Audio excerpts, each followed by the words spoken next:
quand j'étais jeune, j'étais un grand idéaliste. Hein, je voyais le monde idéal. Et je n'étais pas tellement réaliste. Par exemple, quand j'entendais cet évangile de la Sainte Famille, je voyais souvent la Sainte Famille comme la famille parfaite, la famille idéale, une famille qui n'avait pas de problème, une famille qui n'avait pas d'histoire, qui était sans questionnement.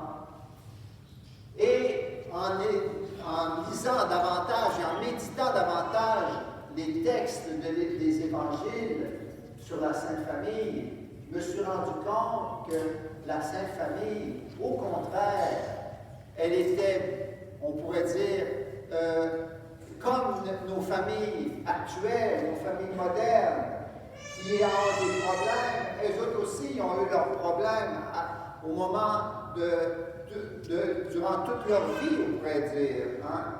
Et la foi de la Sainte Famille, ce n'était pas la grande illumination, c'était la petite lumière qu'ils devaient chercher. Et c'était une vie de foi qui était dans l'obscurité souvent. Ils ne comprenaient pas hein, ce qui se passait.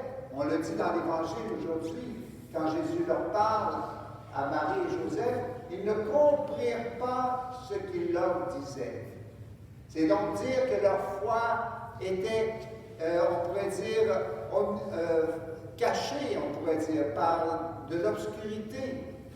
Et puis, il y avait des tensions, il y avait des incompréhensions, même des doutes. On n'a qu'à penser, par exemple, avant même que la Sainte Famille se réunisse, hein, qu'ils vivent ensemble, Marie et Joseph n'avaient pas vécu encore ensemble, que voilà que Joseph apprend que sa fiancée bien-aimée est enceinte. Comment se fait-il? Qu'est-ce qui se passe? Et là, il faisait des scénarios dans sa tête, Joseph. Hein? Et puis là, il avait décidé de la répudier en secret, de manière qu'elle ne souffre pas d'une mauvaise réputation. Mais voilà, ça nous dit beaucoup des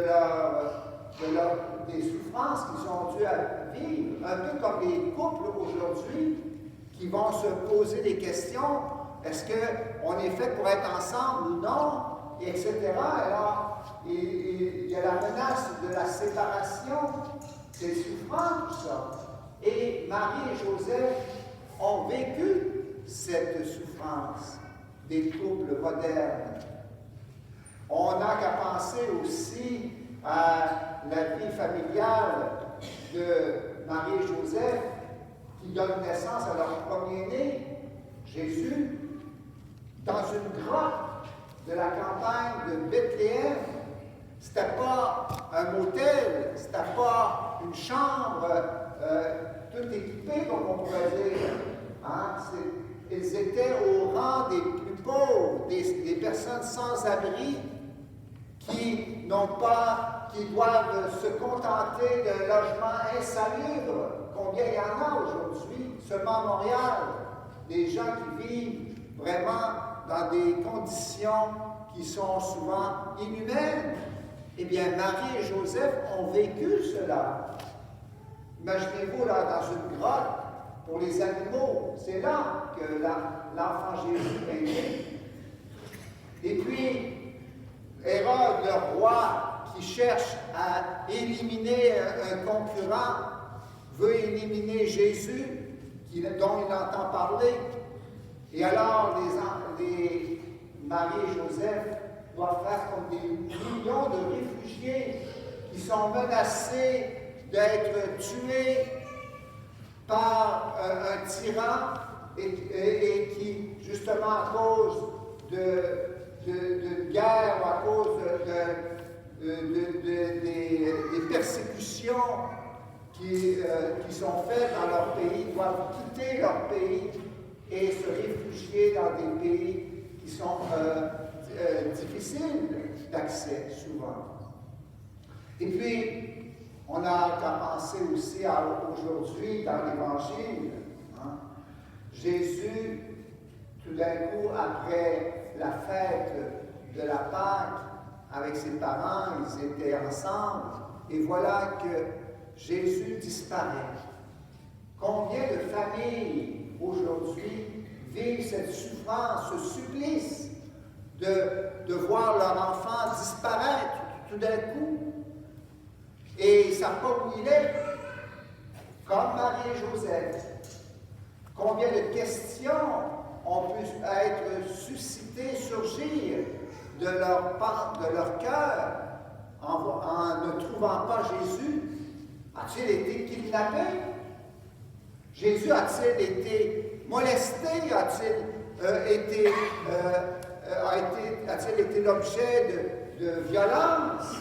A-t-il été assassiné? Et puis, ça pourrait arriver, peut-être qu'il a fait une fugue. Ils ne savaient pas. Ils étaient dans l'ignorance. Et alors, ça nous montre justement que la Sainte Famille n'était pas la famille là, sans difficulté, sans problème, que moi j'imaginais dans mon idéalisme.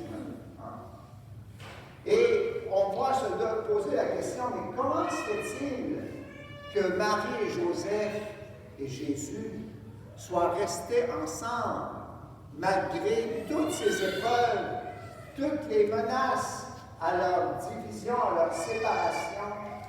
Marie et Joseph et l'enfant Jésus sont restés unis, comme une famille, malgré tout.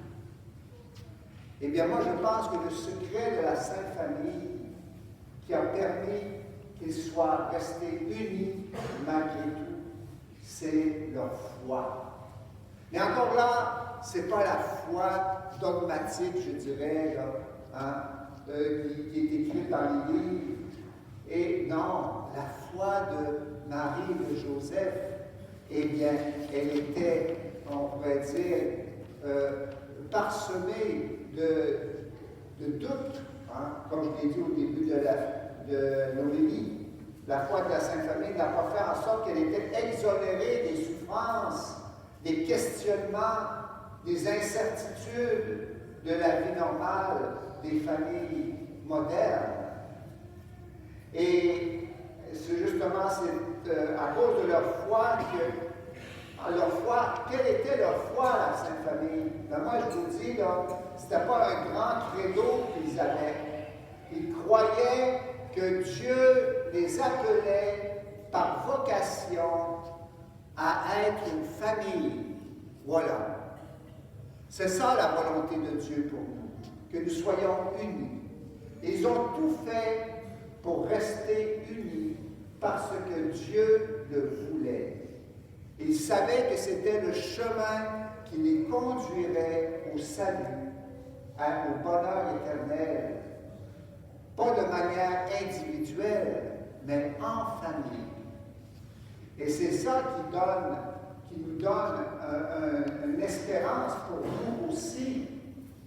Parce que oui, nous avons des difficultés, oui, nous avons des épreuves, oui, nous avons des souffrances, mais sachons que si on fixe notre regard sur la Sainte Famille, mais en définitive sur Dieu, qui les tient unis, malgré tout, eh bien, nous aussi, nous passerons au travers des difficultés, des incompréhensions, des malentendus, de toutes les épreuves de notre vie quotidienne.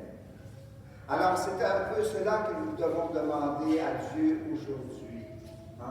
Que notre foi, qu'elle soit petite ou grande, eh bien, qu'elle soit centrée sur la volonté de Dieu, qui nous conduit à l'espérance. Parce que vous savez, tous nos problèmes, nous ne résoudrons pas nos problèmes par nous-mêmes tout seuls. Nous devons faire comme Marie et Joseph, qui se tournaient vers Dieu, qui espéraient en Dieu, parce qu'ils pouvaient compter sur lui.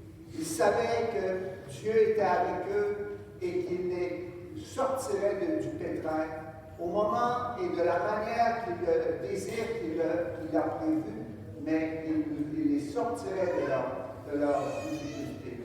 Alors, ayons cette même espérance que Marie-Joseph et l'enfant Jésus, et nous trouverons le chemin de la lumière, le chemin de l'amour, le chemin de la vie éternelle. Amen.